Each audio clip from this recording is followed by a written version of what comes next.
अच्छा, हम बात कर रहे हैं, कुछ टर्म्स हैं जो करिकुलम के अंदर बोली जाती हैं। तो उन टर्म्स को बना के मैंने टॉपिक ही बना दिया। बस ये मतलब इसके पता होने चाहिए ये टर्म्स क्या है। Overlapping curriculum, curriculum adaptation, curriculum accommodation और पैरेलल करिकुलम। ओवरलैप का मतलब क्या होता है? ओवरलैप का मतलब ये होता है कि कोई चीज एक जगह पे है और दूसरी जगह पे भी है। जैसे कहते हैं यार, सीएसएस जब करना हो ना, तो हम कहते हैं यार इंटरनेशनल रिलेशन और इंटरनेशनल लॉ रख लो। इसका ये होगा कि इनका सिलेबस ओवरलैप करता है। यानी जो इंटरनेशनल रिलेशन में चीजें आ रही हैं ना, वही कुछ चीजें इंटरनेशनल लॉ के अंदर भी शामिल है। ठीक है। यार जेंडर स्टडी भी रख लो, कुछ चीजें इनकी भी आपस के अंदर जो है मैच कर रही हैं। हम इस तरह की चीजें क्यों कहते हैं? ओवरलैप मतलब क्या है कि एक चीज दूसरी जगह पे भी क्या हो रही है, रिपीट हो रही है। यानी इसको हम कहते हैं कि इंटीग्रेशन ऑफ कंसेप्ट। इंटीग्रेशन का मतलब ये होता है कि मुख्तलिफ चीजें, मुख्तलिफ कंसेप्ट इकट्ठे हो जाना, डिफरेंट सब्जेक्ट्स के जो है वो इकट्ठे हो जाना एक सिंगल लेसन के अंदर या सिंगल यूनिट के अंदर। इसको आप ऐसे देख लें कि हम उर्दू की किताब लेते हैं, और उर्दू की किताब के अंदर हज़रत उमर फ़ारूक, हजूर सल्लल्लाहु अलैहि वसल्लम और डिफरेंट जो है वो दीनी असबाक उसके अंदर शामिल होते हैं, इस्लामियात के असबाक उसके अंदर शामिल होते हैं। हम कह सकते हैं कि ये इंटीग्रेशन हुई पड़ी है। ठीक है। तो मुख्तलिफ कंसेप्ट का हर student help student developing connection, इस स्टूडेंट की मदद करते हैं कि स्टूडेंट कनेक्शन डेवलप कर सकते हैं चीज़ों के साथ। अब इसका यहाँ पे मकसद इस बात का करने का ये है कि अगर आप एक टॉपिक केमिस्ट्री का पढ़ा रहे हैं और केमिस्ट्री के अंदर अगर आप बायोलॉजी को इम्बेड कर देते हैं, तो वो बच्चों को ज़्यादा बेहतर तरीके से समझ आएगी कि यार ये चीज़ बेस कहाँ से बन रही है। यानी ये शुरू में ये चीज़ बायोलॉजिकली इसकी ओरिजिन क्या है, और फिर केमिस्ट्री के अंदर इसका कुछ जो जब केमिकल कोई चीज़ प्रोसेस होने के बाद उसका क्या बनता है। तो ये चीज़ें यानी हमारी मदद करती हैं।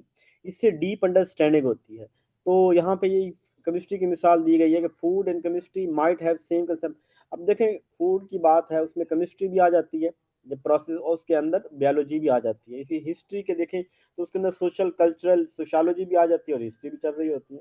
तो ये ओवरलैपिंग करिकुलम होता है। ठीक है। यानी जहाँ पे हम जो है वो डाइवर्स स्टूडेंट को इन्वॉल्व हो in general education activities and promote the idea of partial participation, जिसके अंदर हमारे पास जो है वो डिफरेंट, जो डाइवर्स स्टूडेंट को हम डिफरेंट तरह के कंसेप्ट एक ही जगह पे इकट्ठे पढ़ा रहे हैं, तो ये वाला हमें क्या कहलाता है? ओवरलैपिंग करिकुलम बोलते हैं। उसके बाद हमारे पास आता है अडेप्टेशन। अब अडॉप्टेशन और अकोमोडेशन का हमने मतलब को समझना है। अब है तो सिंपल, मतलब जहां हम जनरल बात कर रहे हैं ओवरऑल अडॉप्टेशन, वो जहाँ पे हम पूरी की पूरी चीज को एक आप नई चीज के अंदर ढाल रहे हो, एक पूरी चीज नई ऐड कर, तो अडॉप्टेशन। जरा इसको पढ़ते हैं। It involve modifying instructional material strategies और assessment to meet the needs of diverse learner. जहाँ पे हम कंटेंट को बदल रहे हैं बच्चों की नीड्स को पूरा करने के लिए, यानी पूरे इंस्ट्रक्शनल मटेरियल जो है, जो स्ट्रेटजीज हैं, जो असेसमेंट है, इन सारी चीज़ों को हम बदल रहे हैं, तो ये करिकुलम अडेप्टेशन है। If my student feel difficulty learning English, I will provide alternative formats of text book, एविएट assignment adjust and my method of teaching so that student learn English. यानी जहाँ पे हम अपनी स्ट्रेटजीज को, टीचिंग मेथड्स को, way of delivering lecture को change कर रहे हैं स्टूडेंट्स की अंडरस्टैंडिंग को बेहतर करने के लिए, तो ये अडेप्टेशन हो जाएगा।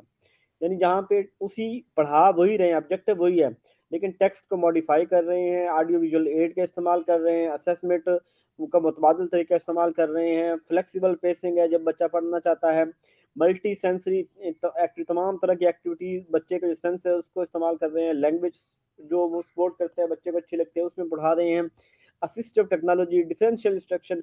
यानी करिकुलम अडेप्टेशन के अंदर हम कंटेंट को डिलीवर करने के जराए जो है वो जो वेज हैं उनको बदल रहे होते हैं। फिर हमारे पास है modification to the delivery of instructional method and intended goals of student performance that does not change the content। अब इसमें कंटेंट चेंज नहीं हो रहा, बल्कि हम चेंज कर रहे हैं कंसेप्चुअल डिफिकल्टी को दूर करने के लिए हम कोई वेज इस्तेमाल कर रहे हैं, तो अडेप्टेशन है। ठीक है, बात को समझ रहे हैं? अडेप्टेशन के अंदर हम कंटेंट वही रहता है, कंटेंट को डिलीवर करने के जो वेज हैं उनको बदल रहे हैं, अडेप्टेशन होगा। जब करिकुलम अकोमोडेशन के अंदर आएंगे तो यहाँ पे करिकुलम को मॉडिफाई करेंगे। ठीक है। यानी जहां बात हो कि करिकुलम को तब्दील कर रहे हैं, कंटेंट को तब्दील कर रहे हैं, इंस्ट्रक्शनल असेसमेंट स्ट्रेटजी वही हैं, तो ये अकोमोडेशन हो जाएगा। और जहां पे स्ट्रेटजीज को बदल रहे हैं तो अडेप्टेशन हो जाएगा। It ensure all students have equitable access of education despite differences in ability। चाहे बच्चों की जो भी एबिलिटी है, लर्निंग स्टाइल है, बैकग्राउंड है, इससे मैटर नहीं करता, हम उसको कंटेंट को बदलेंगे। तो इसी तरह हम वो content provide material in braille or using audio recording for reading. हम पूरे कंटेंट को जो है वो बदल रहे हैं, तो ये हमारे पास आ जाएगा accommodation. Curriculum adaptation we might be change the content adaptation के अंदर or curriculum but in accommodation. अब यही तो बात हमने की है अकोमोडेशन के अंदर। Curricular adaptation we might be change the content or curriculum, नहीं हम करिकुलम इसके अंदर तो but to accommodation we change the method of delivering our assist। ये यहाँ पे भी ओवरलैप ही कर रहा है कंसेप्ट, ठीक है। एक चीज में अडेप्टेशन के अंदर हम स्ट्रेटजीज को बदलते हैं और यहाँ हम कंटेंट को बदलते हैं। ये जो लास्ट लाइन है ये कंफ्यूज कर रही है मुझे, इसको ना दोबारा मैं इसको क्लियर कर दूंगा, ठीक है। ये वाली बात जो है, ये मैंने यहाँ पे उल्टा लिखा है या मैंने वहां पे उल्टा देखा है, तो इसको मैं क्लियर करता हूँ बाद में। अच्छा, उसके बाद आते हैं पैरेलल करिकुलम। जब दो चीजें साथ के साथ चल रही हों, यानी एक रोड, दो रोड हैं एक ही तरफ जा रहे हैं और साथ के साथ चल रहे हैं, तो ये पैरेलल करिकुलम हो जाएगा। यानी ऑफरिंग एडिशनल डेप्थ कंप्लेक्सिटी या इनरिच अपर फॉर स्टूडेंट। अब जैसे देखिए मैंने ना मिसाल के तौर पे दो चैट जीपीटी को कहा कि मेरे दो ये थंबनेल बना दो। अब उसने दो डिफरेंट बना दिए हैं, अब उनमें से जो मुझे पसंद आएगा मैं वो रख लूंगा। जब हम किसी चीज के दो वर्जन ले रहे होते हैं और एक वर्जन हम उसमें से ले और पैरेलल दोनों चल रहे होते हैं, दोनों का पर्पस एक ही होता है, तो हम उसमें से जो ठीक लगता है। More challenges stimulated educational experience, for example advance student might explore advance algebra calculus health care learn basic algebra. देखिए आपकी क्लास है ना, क्लास में कुछ बच्चे लाइक हैं कुछ न लाइक हैं। आप दोनों क्लास, एक क्लास जो लाइक बच्चे हैं उनको आप अलजबरा पढ़ा दें थोड़ा एडवांस लेवल का, और जो बच्चे थोड़े कमजोर हैं उनको अलजबरा पढ़ा दें बेसिक लेवल का। लेकिन वही अलजबरा की क्लास साइड बाय साइड चल रही हैं, पैरेलल चल रही हैं, उधर भी चल रही हैं इधर भी चल रही हैं, लेकिन वहां पे थोड़ा सा आप कम पढ़ा रहे हैं, इधर से ज्यादा तेज पढ़ा रहे हैं। चीज वही एक है लेकिन हम उसकी चीज को बदल रहे हैं, तो एक तरफ हम कनेक्टिविटी जो है उसको ज्यादा कर देते हैं। सेकंड हमारे पास कंसेप्ट है, टॉपिक है CIPP model of curriculum evaluation. इसकी खास बात ये है, इसकी दो चीजें याद रखनी है। एक तो ये ना स्टफल बीम ने दिया था, मतलब स्टफल बीम जो है ना ये फेमस है, ये पूछ लेता है कि सिप मॉडल किसने दिया था। कंटेक्स्ट इनपुट प्रोसेस प्रोडक्ट, ये मॉडल किसने दिया था, ये वाला दिया था स्टफल बीम ने दिया था, ठीक है। और फिर ये स्टैंड किसको करता है और इसका मतलब क्या है वो हम देखते हैं, ठीक है। करिकुलम पर एवेल्युएशन क्या है कि हम करिकुलम को एवेल्युएट करते हैं कि ऑन गोइंग प्रोसेस है, चेक करते हैं, एनालाइज करते हैं, सिंथेसाइज इंटरप्रेट करते हैं। तो ये करिकुलम सिप मॉडल क्या कहलाता है हमें, context input process output. Daniel Stufflebeam ने 1971 के अंदर इसको दिया था। ये एक कंटिन्यूस प्रोसेस है। 1971 के अंदर इसको जो है ना वो इसको दिया गया। और अब इसके अंदर बात क्या करता है, सबसे पहली बात तो ये कि हम कभी भी जब करिकुलम बना रहे होते हैं हम ये देखते हैं कि हम किस कंटेक्स्ट के अंदर बात कर रहे हैं। करिकुलम हम किस कंटेक्स्ट के अंदर बना रहे हैं, वजह क्या है, सूरत हाल क्या है, क्या रैशनल है हमारे पास ऑब्जेक्टिव को सिलेक्ट करने का। फिर उसके बाद हम उस करिकुलम को जो है वो इनपुट उसके लिए क्या लेते हैं, फिर उसको कैसे प्रोसेस करते हैं, कौन कौन से रिसोर्सेज किन किन चीज़ों का इस्तेमाल करके मिला के हम प्रोसेस करते हैं, और एट द एंड हमें उससे आउटकम क्या मिलती है, ये हमें सिप मॉडल बनाता है। यानी कंटेक्स्ट के अंदर हम क्या देखेंगे कि भाई वो इन्वायरमेंट कैसा है, लर्नर कैसा है, लर्नर का बैकग्राउंड कैसा है, स्कूल कैसा है, किसके साथ एफिलिएटेड है, बच्चे की नीड क्या है, एम्स गोल लैंग्वेज स्टेटस, ये सारी चीज़ें जब हम देख रहे होंगे तो हम ये देख रहे हैं कि हम बेसिकली बता रहे हैं कि करिकुलम को किस कंटेक्स्ट के अंदर हमने बनाना है, किस कंटेक्स्ट के अंदर हमने इम्प्लीमेंट करना है। ये कंटेक्स्ट की बात होती है। इनपुट के अंदर अब वो हमने डिसाइड कर लिया कि ये बच्चा है ये चीज़ है, अब हम उसको क्या करेंगे, डिसाइड करेंगे, प्लान करेंगे कि हमने इस करिकुलम को बनाने के लिए क्या क्या करना है, कौन से रिसोर्सेज हैं जिनको हमने इस्तेमाल करना है, कौन से गोल्स हमने अचीव करने हैं, और कौन से हमारे ऑब्जेक्टिव होंगे, मेथड कौन सा होगा, रिसोर्सेज कहाँ से लेने हैं, एवेलुएट कैसे करना है, कॉम्पिटेंसी ऑफ टीचर जो फैकल्टी है उसको कैसे चेक करना है। यानी इनपुट के अंदर हम अगली बात देख रहे होंगे, कंटेक्स्ट के बाद इनपुट। फिर अब हम उसके बाद क्या करते हैं, अब ये खैर वगैरह इनपुट के भी आगे चार प्रोसेस हैं, प्लानिंग डिसीजन, स्ट्रक्चरिंग डिसीजन। अब प्लानिंग के अंदर वही हम कंटेक्स्ट के अंदर देख रहे हैं प्लानिंग क्या करनी है, स्ट्रक्चरिंग डिसीजन के अंदर हम देख लेते हैं कि इनपुट क्या देनी है, इंप्लीमेंट क्या प्रोसेस कैसे करवाना है, और एट द एंड हमें प्रोडक्ट क्या मिलती है। तो प्रोसेस के अंदर थर्ड में जब आते हैं तो प्रोसेस के अंदर हम वो सारी चीज़ें जो है इंप्लीमेंट कर रहे होते हैं। यानी वो जो फैसले हमने प्लानिंग के अंदर लिए थे वो जहाँ पे हम इम्प्लीमेंट कर रहे होते हैं।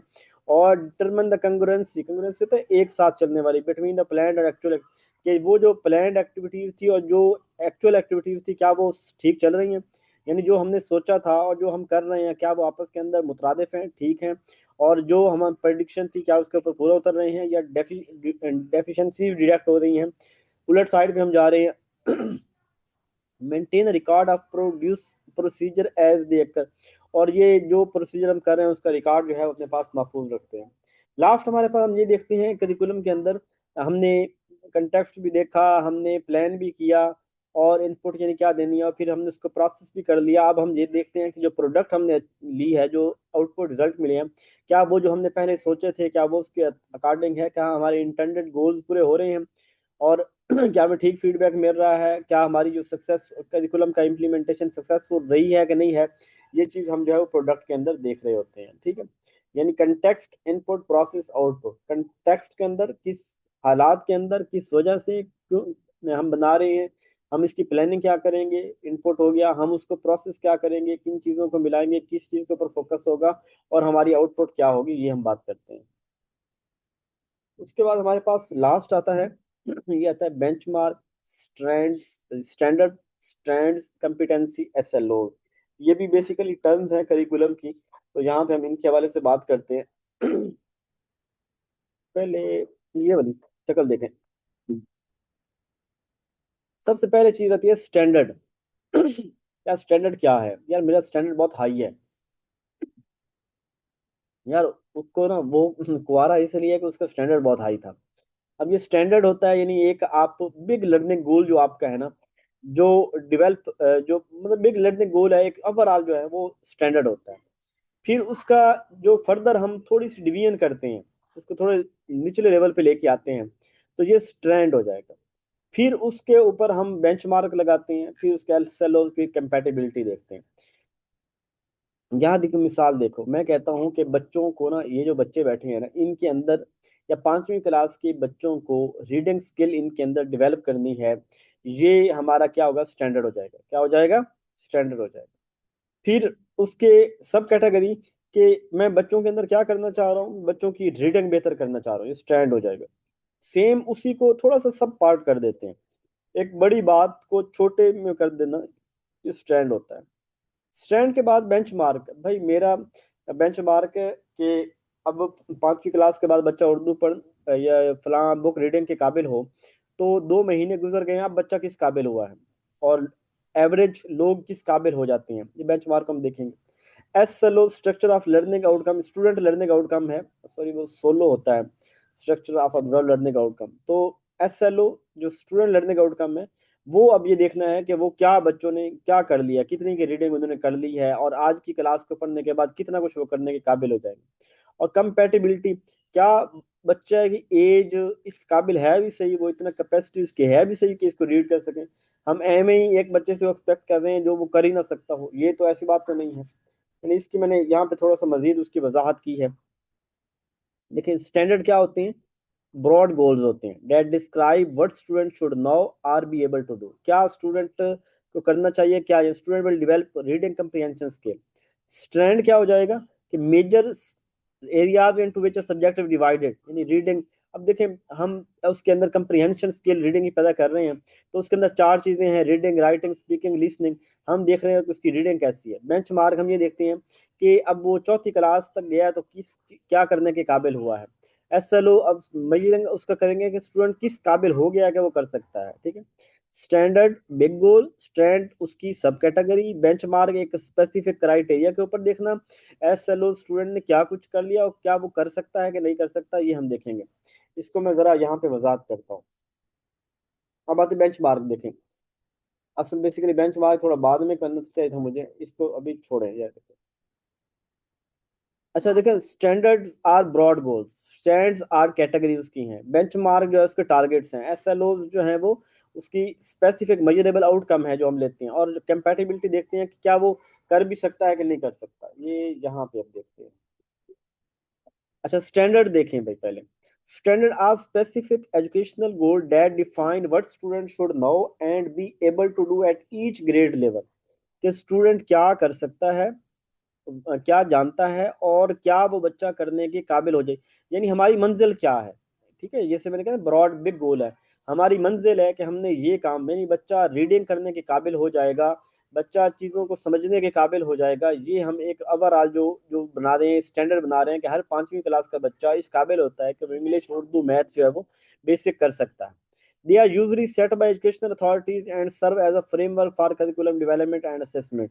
तो एजुकेशन अथॉरिटी जो है वो एंड सर्व्स एज, वो एक फ्रेमवर्क जैसे बनाते हैं ना करिकुलम के, कि ये वाले बच्चे जो हैं, ये करिकुलम फ्रेमवर्क में बताता है कि ये बच्चे इस करने के बाद ये कौम कहाँ पे खड़ी होगी, क्या कर सकती है। The exercise in math chapter we call it standard. हम एक एक्सरसाइज है मैथ की, और उसको हम कहते हैं स्टैंडर्ड है, कि बच्चे जब ये कर लेंगे तो वो ये काम, यानी वो एडिशन, सब्ट्रैक्शन, मल्टीप्लिकेशन, डिवीजन करने के काबिल हो जाएंगे। तो स्ट्रैंड की फर्दर करेंगे broad description of strands. Standard जो है, ये स्ट्रैंड, उसकी डिस्क्रिप्शन है स्ट्रैंड की, indicate what student should know and be able.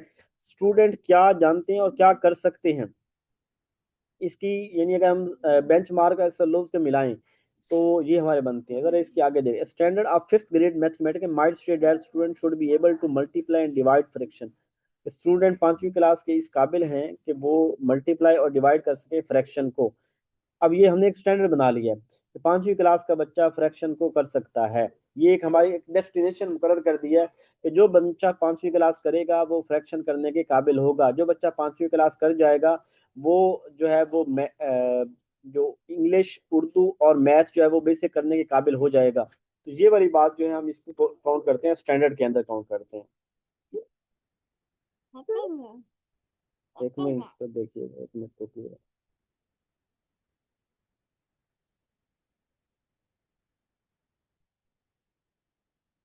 अच्छा, उसके बाद जो है फर्दर हम आते हैं स्ट्रैंड्स के अंदर। हमने कहा था कि अब स्टैंडर्ड तो एक ब्रॉड था, स्ट्रैंड जो है एक रोड है कि जिसके ऊपर चल के हमने मंजिल के ऊपर पहुंचना है। कि हम चाहते क्या है, प्राइमरी, एलिमेंट्री, हाई स्कूल, हर एक का डिफरेंट स्टैंड होते हैं। Term stand is used to indicate the discipline within the learning area. यानी math book there are 9 chapter, it mean it have 9 stand. अगर 9 चैप्टर हैं तो 9 स्टैंड हो गए उसके। अब वो 9 चैप्टर, जब वो पूरी बुक एक स्टैंडर्ड है, ये करने के काबिल हो जाएंगे। अब उसका एक जो सब पार्ट है, जो कैटेगरी है, वो एक स्ट्रैंड हो जाएगा। But we include in curriculum sometime we say strands and competency are same.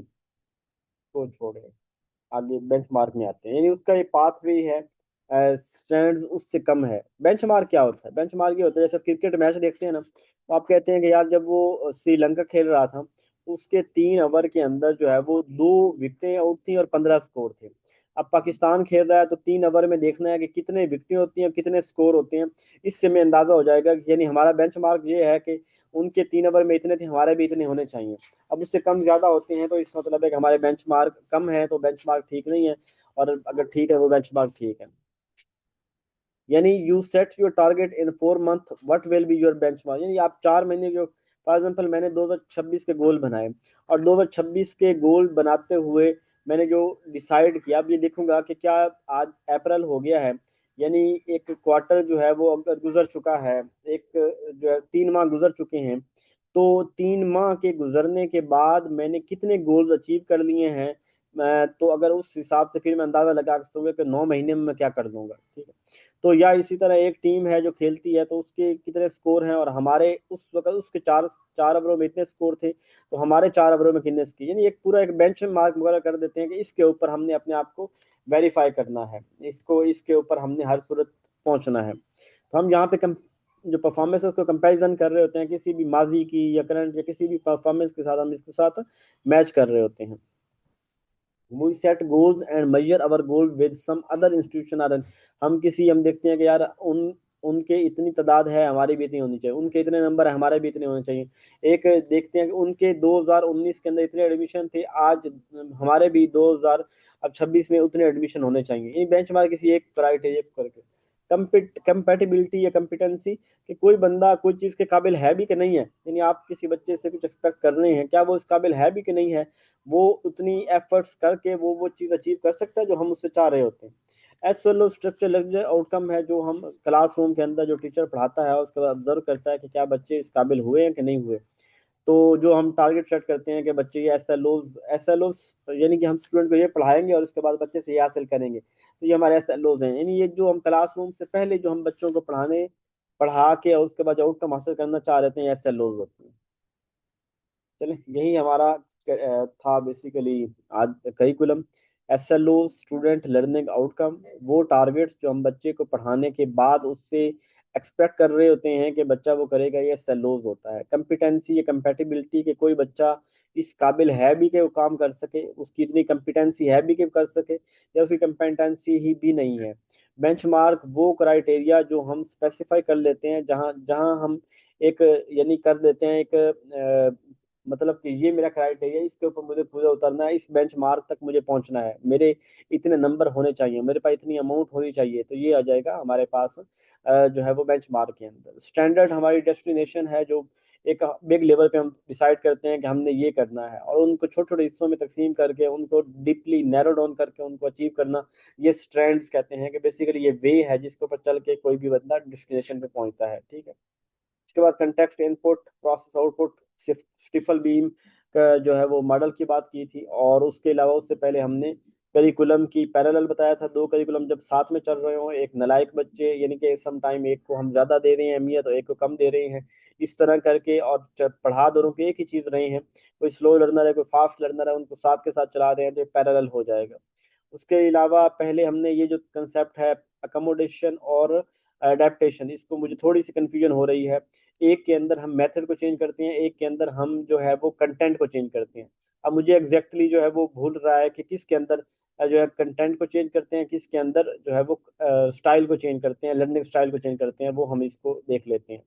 उसके अलावा पहली बात जो की थी वो कौन सी थी, वो ओवरलैपिंग था, एक करिकुलम दूसरे करिकुलम के साथ जो है वो मैच कर रहा है, तो ये हमारा ओवरलैपिंग करिकुलम था, ठीक है। ये हमने आज पढ़ा है। ओके। नींद आई, ठीक है। चलो ठीक है जी, अपना ख्याल रखिएगा।